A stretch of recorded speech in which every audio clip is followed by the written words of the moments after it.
vraiment pas se projeter super loin, enfin, avec tout ce qui se passe. Nous, on va découvrir cette ligue, mais de manière globale l'équipe, mais aussi toute la structure, tout le club va découvrir la ligue. Donc je pense que les objectifs, ils sont au-delà du sportif. Sportivement, bien sûr, il faut sortir à quelque chose, mais ils sont au-delà du sportif. C'est vraiment du long terme, comment on se structure, comment on s'améliore chaque jour, comment on progresse chaque jour, mais ça c'est à tous les étages. Et que ça soit notre hockey mineur, comment on va le faire progresser chaque jour, notre service administratif, comment on va le faire progresser chaque jour, comment on va avancer, comment on va avoir des idées qui vont faire qu'on va avancer, progresser.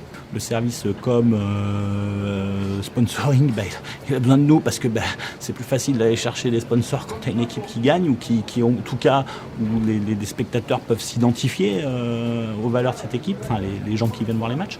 Et donc ça, ils ont besoin de nous. Et puis nous, forcément, l'argent, c'est le nerf de la guerre. On a besoin de l'argent pour faire fonctionner le club, pour tout ça. Donc c'est un ensemble, il faut y aller étape par étape et c'est vraiment là l'essentiel et c'est là-dessus où on se comprend bien avec le manager. C'est-à-dire que voilà, on y va par étapes avec toutes les craintes qu'il peut y avoir en ce moment par rapport au Covid, parce que effectivement ça met des coups d'arrêt, on entend des choses, si t'es rouge plus, rouge écarlate, rouge pâle, c'est compliqué. Et puis il faut qu'on prenne soin de la santé des gens aussi. C'est d'une complexité hors norme cette année, mais vraiment, même si l'année prochaine ça va mieux, il faudra encore construire comme ça.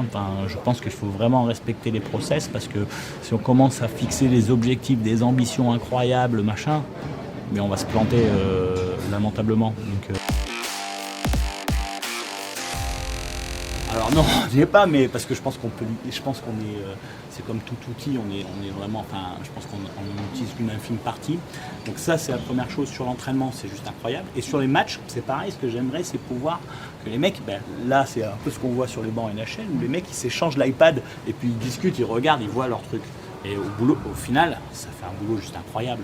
Et ce qui est bien, c'est qu'on a des mecs qui ont conscience de ça, et on a des jeunes joueurs qui sont demandeurs et qui sont nés avec ça, avec cette technologie. Nos joueurs, là, les générations qui arrivent, ils sont nés avec ça, ça leur parle, c'est très clair.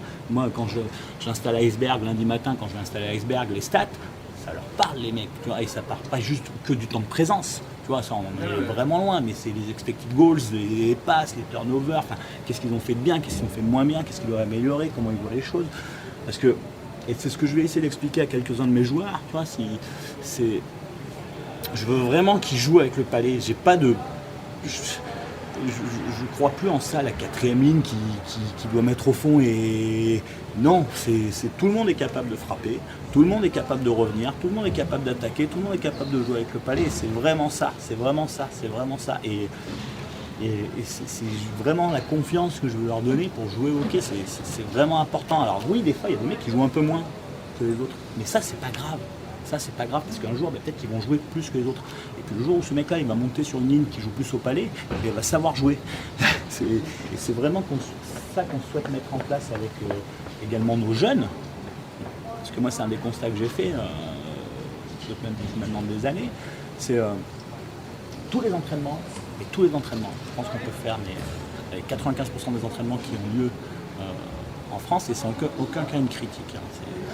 On travaille les skills. Super, moi c'est ce qu'on fait ici, c'est super. Arrive le jour du match, il faut mettre au fond. Il faut passer la rouge, il faut mettre au fond. Vas-y, joue, utilise tes skills, amuse-toi, prends plaisir. C'est ça qu'il faut, parce que coacher un match U13 ou U11 pour que les mecs ils mettent au fond, pour que les jeunes. Mais non, c'est pas vrai. Alors je sais qu'il y a plusieurs courants qui disent le système défensif avant tout, machin, tout. Ouais. Très bien, je porte pas de jugement. Moi, je pense que par contre, si on développe des skills, derrière, un système défensif, c'est beaucoup plus facile à appliquer quand on a des meilleurs patineurs, quand on a des mecs qui savent faire des transitions rapides, parce que ton système défensif, c'est bien. Mais si derrière, tu récupères l'objet et que tu sais pas quoi en faire, c'est compliqué. Et là, quand je vois notre équipe 17 maintenant jouer au hockey, ils jouent au hockey, les gamins. Puis, on s'en fout du score. Clairement, c'est vraiment pas ça qui est important. Et quand je parlais de process, je m'en fous d'être champion de ma rue. C'est vraiment comment on fait. Je pense qu'il y a toujours quelque chose de bien à tirer de chacun.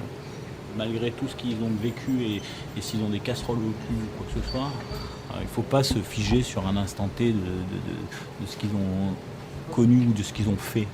Ils ont tué personne, quoi. Enfin, et ouais, ils ont fait des conneries comme peut-être n'importe quel jeune. Mais je peux te dire, moi c'est vraiment des mecs intelligents, quoi. Ils savent de quoi on parle.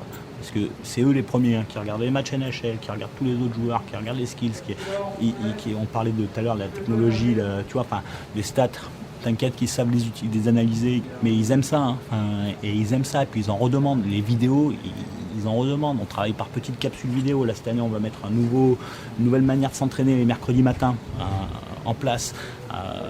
J'espère vraiment qu'on va réussir que ça va payer, parce que je trouve qu'on va être pas mal. On va travailler sur beaucoup de skills les mercredis matins et tout. Enfin, même si c'est le lendemain de match, tout le monde va venir. Et on va faire des capsules chacun. Enfin, c'est intéressant, quoi. Moi, je prétends pas avoir la solution miracle. Je prétends juste dire, on fait comme ça.